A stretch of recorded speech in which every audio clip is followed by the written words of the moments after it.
Olá, boa noite, espero que vocês estejam bem. Estamos voltando para iniciar, que a gente vai iniciar a live, sobre os direitos dos estrangeiros aqui na Suíça. E claro, são vários temas interessantes, vários temas importantes, mas a gente vai lidar um pouquinho com o tema que é aquele que é o mais procurado de todos, que é o divórcio.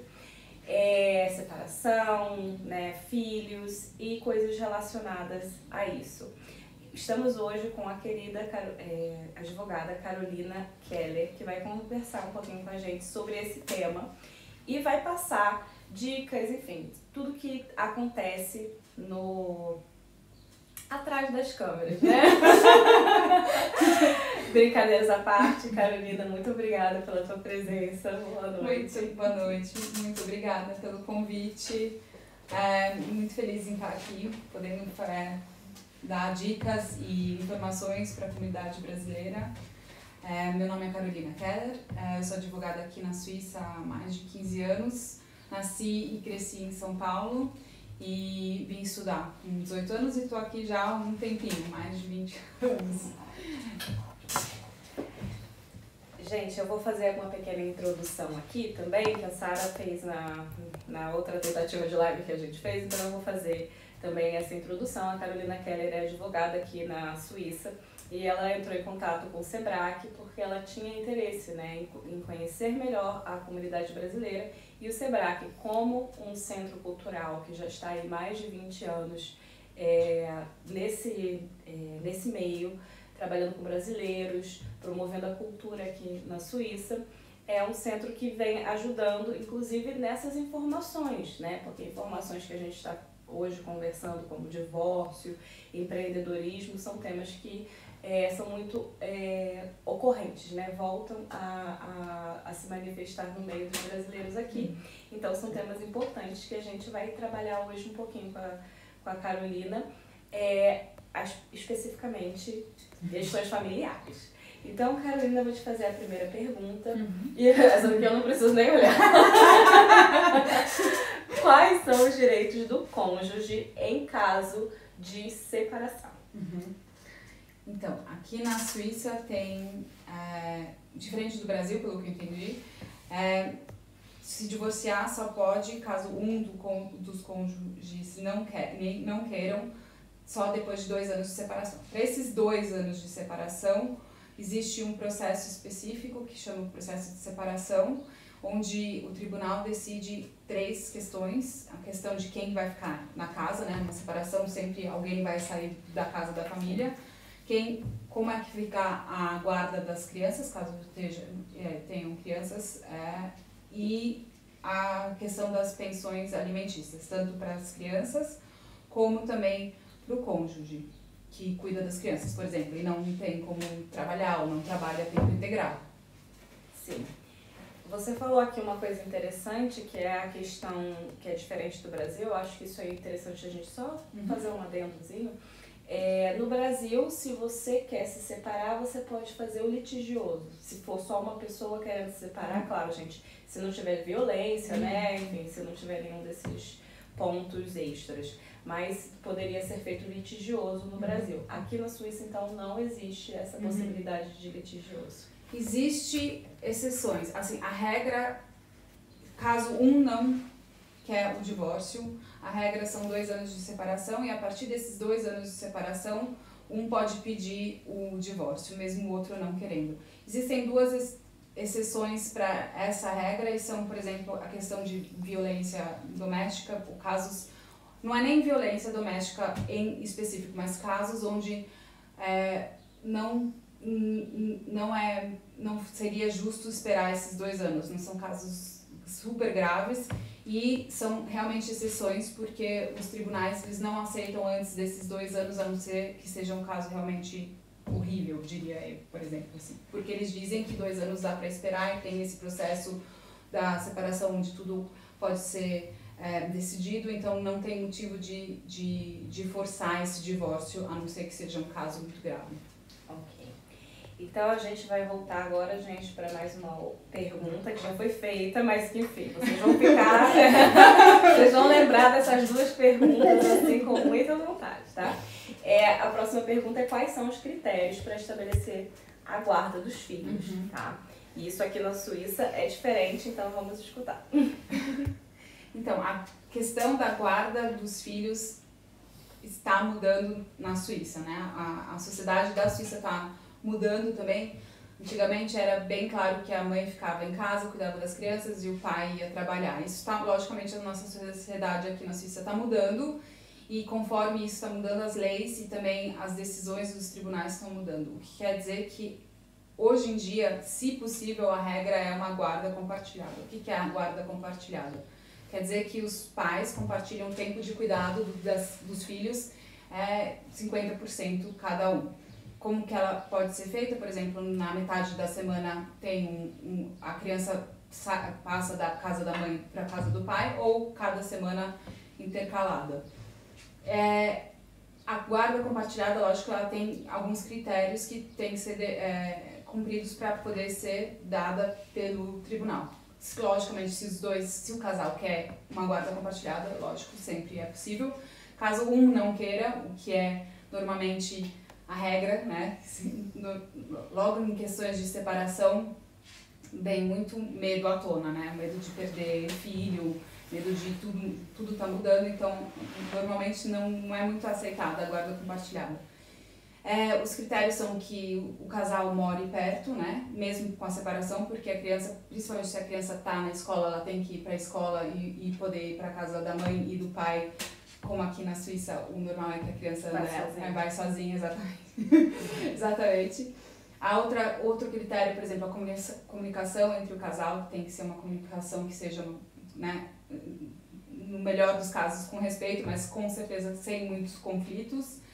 A vontade da criança é levada em consideração, principalmente para crianças maiores, a partir de 10 anos é realmente levado em consideração o que as crianças querem, mas não quer dizer que a criança vá decidir onde é que ela vai morar, não é essa a questão. E também, logicamente, a idade da criança, por exemplo, crianças menores, a guarda tem que ser compartilhada, tem que ser vista com mais cuidado, porque uma criança menor precisa de estabilidade, mas não é uma questão. Não é que com crianças menores uma guarda compartilhada não é possível. Também até com crianças menores é possível. E acho que o critério mais importante é o relacionamento da criança com os pais em si, né? Se o pai, por exemplo, sempre foi ausente, nunca se empenhou, isso também não é um critério de que não vá ter uma guarda compartilhada, mas isso é levado em consideração. E, como eu já disse, a regra e eu estou vendo isso também nos casos que eu estou acompanhando, que os juízes e as juízas, realmente os tribunais, estão realmente dizendo que, para eles, uma guarda compartilhada é a regra agora. A não ser que tenha, logicamente, casos de violência, vícios, abusos, lógico, não, né? Isso, claro. Agora a gente continuando nesse tema, né, gente? Existe pensão alimentícia na Suíça? Olha que interessante. Também uma das questões que está mudando bastante aqui na Suíça.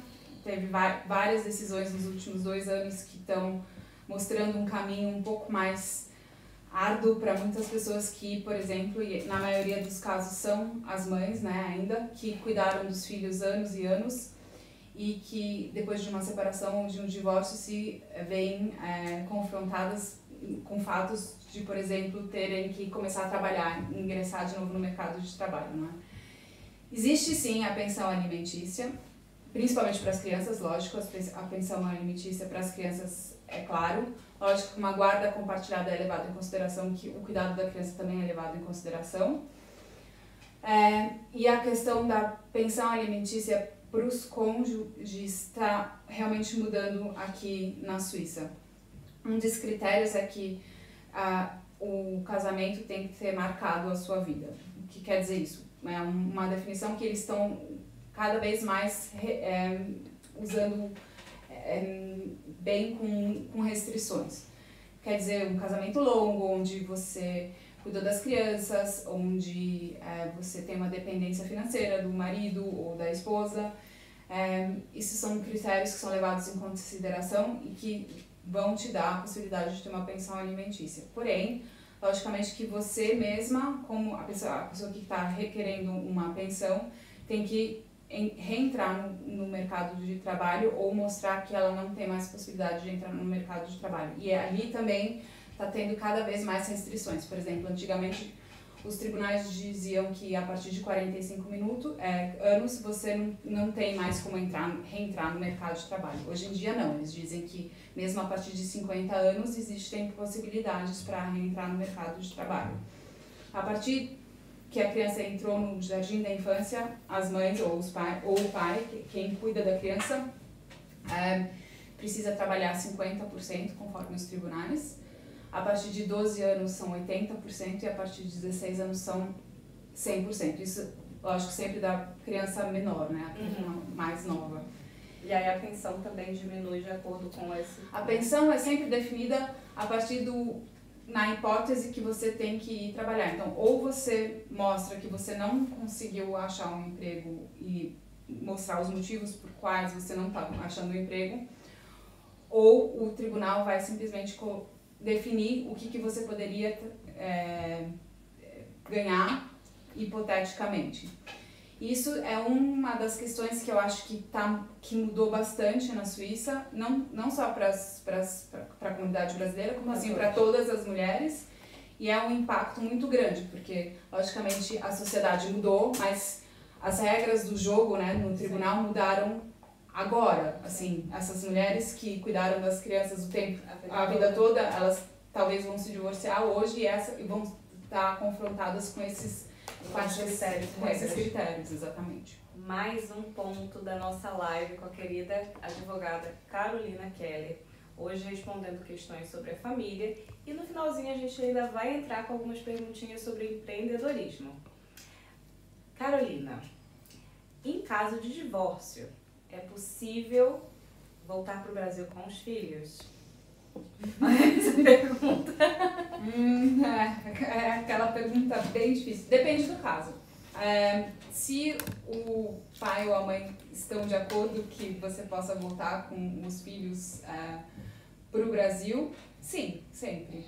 Mas caso o pai que fica na Suíça ou a mãe que fica na Suíça não estiver de acordo, aí o juiz teria que decidir se as crianças podem voltar ou não. E essa é uma questão que é muito difícil de ser respondida. Assim, normalmente eu diria que depende muito do caso e da idade das crianças. Então, se são crianças menores e tem, por exemplo, muita família no Brasil, uma estabilidade no Brasil, o mesmo nível de vida do que na Suíça, já uma interação muito grande com a família no Brasil. Eu acompanhei um caso onde as crianças puderam voltar para o Brasil com a mãe, mas se as crianças estão maiores, por exemplo, já estão na escola, já estão com uma vida social bem estável aqui na Suíça, os tribunais eles não gostam de mudar a vida da criança muito, né? Eles saem do princípio de que uma separação e um divórcio não tenha muito efeito na vida da criança. Então, por regra, quanto mais velha a criança seja, mais difícil é de voltar com as crianças, se o caso do seu pai ou a mãe não queiram. Quais são os critérios de permanência na Suíça em caso de divórcio? Então, em caso de divórcio, os critérios são uma estadia mínima de 3 anos aqui na Suíça, morando juntos, no mesmo assim, morando juntos, vivendo um relacionamento estável e, além disso, logicamente, uma integração mínima, o que quer dizer que você fala um A1, por exemplo, depende de cada cantão, mas, por exemplo, um A1 de alemão, uma estabilidade financeira, né, não tá no social, e ter uma ficha limpa, criminal, assim, tudo que você precisa para todos os permissos, você também vai precisar depois do divórcio, muda muita coisa. Ok, e existe diferença, por exemplo, eu ouvi falar que se você tiver 2 anos, mas você estiver já num relacionamento que não está funcionando e você pediu divórcio, né, assim, fez 3 anos e aí pediu divórcio, existe possibilidade de você não conseguir ficar porque para o juiz ele está entendendo que existe tipo má fé, vamos colocar assim? Existe essa possibilidade? Existem, então esses 3 anos é a regra e a regra diz que é um relacionamento estável, com você no mínimo de 3 anos estável, um relacionamento normal, eu diria, com os ups e downs de todos os relacionamentos, né? Não é aquele melhor, mas um relacionamento estável. E se, por exemplo, as autoridades migratórias elas percebem que esse relacionamento era só no papel, ou que já tinha acabado faz tempo, todo mundo estava esperando só esses 3 anos, eles dão uma olhada com mais cuidado. Ao mesmo tempo, esses 3 anos, existem também exceções. Por exemplo, violência doméstica é uma dessas exceções, né? Você pode se separar antes, lógico que você corre o risco, talvez, que eles não levem em consideração essa violência doméstica, então não é... Aqui na Suíça, mesmo sendo violência doméstica, por exemplo, abuso psicológico, essas coisas, é muito mais difícil de provar, né? Então, violência doméstica, eu digo violência doméstica mesmo, a clássica com polícia e processos policiais também, ligados à violência doméstica, como provas, logicamente. E aí, para você provar uma violência doméstica, no caso, você teria que ter ido na polícia, exatamente, ou enfim, como a gente fez com a Thalita também, ela conversou um pouquinho sobre esse tema e falou pra gente exatamente esses pontos. Você precisa procurar um aconselhamento, enfim, se está passando por alguma coisa, não só física, porque existem violências também emocionais, né? Então, tá ótimo. Você já falou, né, quantos anos permanecer casado para continuar residindo aqui. Os 3 anos vividos, ok? Deixa eu passar aqui para o próximo bloquinho. Quais são as... Essa você já cortou? Vamos ver. Que bom que a gente está gravando. Pode cortar tudo. Você falou um pouquinho sobre a questão do tempo, que são os 3 anos, claro, dependendo do que está acontecendo nesse casamento. E tem que ter cuidado para ter um casamento estável. O que é o casamento estável, assim, dentro da visão da lei, vamos dizer dessa maneira? Um relacionamento onde você está morando junto com a pessoa e você tem uma relação com essa pessoa. E as autoridades, elas não vão lá olhar se você realmente, o que você está fazendo com esse relacionamento, mas morando junto já é uma dos critérios. Então não adianta você simplesmente sair de casa e falar, não, mas a gente estava junto esses 3 anos e daí sai no processo que não, vocês já estavam separados há faz tempo e cada um tinha a sua vida, esse tipo, né? Ah, sim, entendi. Então, gente, essas foram as perguntas relacionadas à família, né? A gente sabe que tem muitas aí. Uma perguntinha que eu não fiz, que também é relacionada à família, é relacionada ao viajar para o Brasil. Existe diferença, né? Se eu for simplesmente passear por aí, que aí eu vou precisar de uma autorização do passaporte. E no caso de eu querer me mudar completamente, eu me separei e vou para o Brasil, é possível... ela falou, né? Ela já falou, depende do caso, exato. Foi lá que congelou, não foi? Foi nessa hora que congelou. Foi que a gente estava fazendo no negócio. Agora, mas uma pergunta aqui, como a gente está gravando, depois eu corto, não tem problema. Essa pergunta que eu fiz, ela estava na live que a gente gravou ou só estava, porque lembra que a gente ficou um períodozinho fazendo só no meu Instagram? Sim, mas mesmo que ficou no teu Instagram é recuperada a coisa. Só que a gente não vai conseguir colocar assim nesse... Editar nesse formato. Eu sugiro fazer essa pergunta. Então, eu faço, exatamente. Então vamos lá, eu vou voltar para fazer de novo. Carolina, em caso de separação, a gente já sabe que em caso de viagens a gente precisa da permissão, né, de viagem sem um dos cônjuges ali presente no passaporte. Mas em caso de eu me separar e eu querer voltar totalmente para o Brasil e levar meus filhos, como funciona? É possível? Depende do caso. Se o pai ou a mãe estiverem de acordo com a mudança das crianças para outro país, sim. A princípio, isso seria o suficiente. Caso não, ele não ou ela não esteja de acordo, aí os tribunais teriam que decidir o que é melhor para a criança. E eles olham os critérios diversos critérios. Por exemplo, a idade das crianças. Se as crianças ainda não estão na escola, tem 1 a 3 anos, as chances são maiores deles decidirem que as crianças possam voltar para o Brasil, mas eles olham qual que seria a vida dessas crianças no Brasil. Existe uma estabilidade para elas, existem família, já existe agora um vínculo familiar e social com o Brasil. Esses são os critérios que são levados em considerações. Para as crianças maiores que já estão na escola aqui na Suíça, é um pouco mais difícil porque é levado em consideração a vida social da criança também, e os tribunais eles nunca querem mudar muito a vida da criança, então eles partem do princípio da continuidade, então teria que ser uma exceção para eles poderem mudar realmente para outro país. Ok. E em caso claro, sempre muda, né? Mas em caso de violência doméstica, isso atribui alguma coisa? Se no caso o contato da criança já seria mesmo limitado com o pai por um caso de vício ou violência doméstica ou abuso, isso faz diferença? Isso é levado em consideração, claro. Se a pessoa que fica aqui, o pai ou a mãe que ficam aqui na Suíça não tem nenhum vínculo com a criança, não cuida da criança, tem problemas com vício, com violência doméstica, isso é levado em consideração, lógico. Também é um dos critérios. Então, gente, agora a gente vai mudar um pouquinho, né, os temas. A gente falou bastante sobre família e a gente quer falar um pouquinho sobre empreendedorismo também, porque hoje muitas mulheres, né, brasileiras e homens também, enfim, brasileiros, portugueses, já estão começando a abrir seus negócios, trabalhar, né, autonomamente, empreendendo. E aí surgem várias dúvidas, né? Carolina, você também pode responder um pouquinho pra gente sobre dúvidas relacionadas ao empreendedorismo? Quais são os tipos de empresa aqui na Suíça? As mais conhecidas são a empresa LTDA, né, que é a GmbH, e a empresa Sociedade Anônima, né, que é a AG. Essas são as mais conhecidas. Existem outras, logicamente também o Verein, né, que são que podem também ter um negócio, mesmo tendo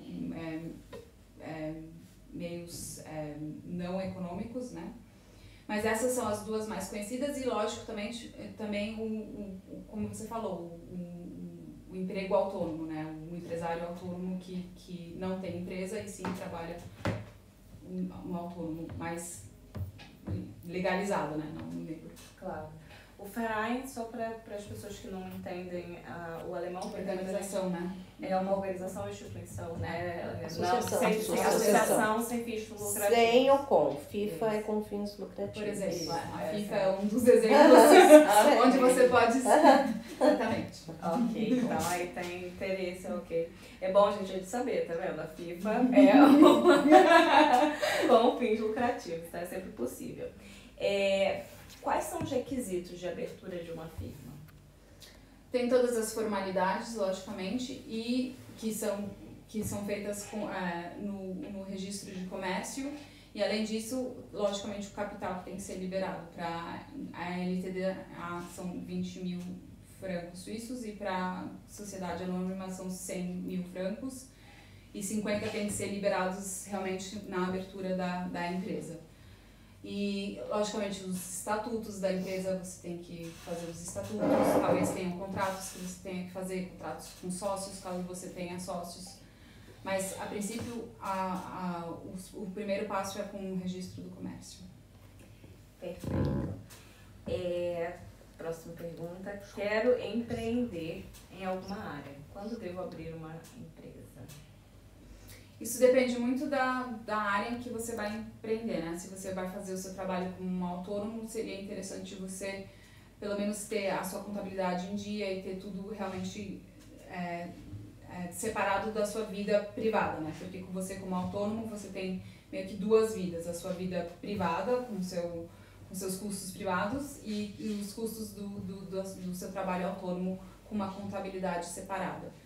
E dependendo qual ramo você vai empreender, talvez seja indicado também fazer uma LTDA, caso você tenha riscos, né? Ou você tenha empregados e você queira empregar essas pessoas, ou se você precisa, por exemplo, de crédito, se você tem algum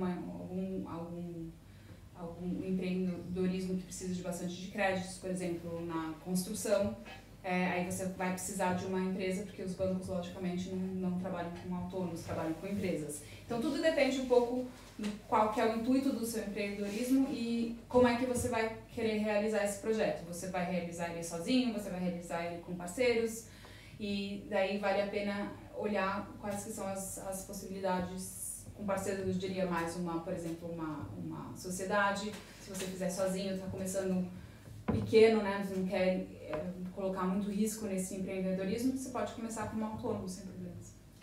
Sim, e quanto tempo, assim, eu preciso estar trabalhando, ou já tenho que, assim que eu começar a trabalhar, eu já preciso abrir a firma? Como que funciona isso aqui? Se eu for trabalhar como autônomo, por exemplo, vou dar um exemplo aqui para as pessoas entenderem melhor. Eu quero começar a fazer unhas, né? E aí abrir um cantinho lá na minha casa ainda, e eu já estou recebendo clientes. É possível que alguém me denuncie porque eu já estou recebendo clientes, ou eu já tenho que abrir logo a firma antes de fazer esse pedacinho? Como é que funciona isso? Assim, eu sempre digo, é sempre bom legalizar tudo desde o começo. Lógico que existe uma fase transitória, mas ela é uma fase transitória, não é 3 anos, né? A fase transitória não é 3 anos. Talvez você comece 1 mês, 2 meses, aí você vê, não, tá todo mundo gostando das unhas que eu tô fazendo, meus clientes estão crescendo. E aí tem várias questões que têm que ser levadas em considerações. Tem a questão da previdência, que você tem que pagar a previdência no salário que você está tirando, tem questões tributárias, tem questões de responsabilidades e deveres que você tem como autônomo também, da contabilidade, por exemplo, justamente não misturar tudo, né? Porque uma vez que você mistura tudo, você não vai conseguir declarar o seu lucro no final, e a partir desse lucro, que é o que você tem que pagar a previdência, o imposto e tudo isso. Por isso, eu sempre... E também a questão que a gente estava falando do divórcio, né? Você regulamentando tudo e fazendo tudo direitinho, você tem também como provar lá na frente que você está, assim, trabalhando, que você está fazendo os seus trabalhos, que você não está simplesmente... Isso é levado em consideração também como um salário. Sim. Mesmo que não seja alto, mesmo que seja só... Mas assim, tem a ver com a integração também. Né? Exatamente. Mais uma perguntinha aqui, eu acho que foi tudo da empresa, só um segundinho. Acho que a abertura de empresa foi quais tipos de empresa, quais tipos de investimentos necessários você falou. Quais são os meus direitos e deveres em caso de abrir uma pequena empresa como empreendedor individual?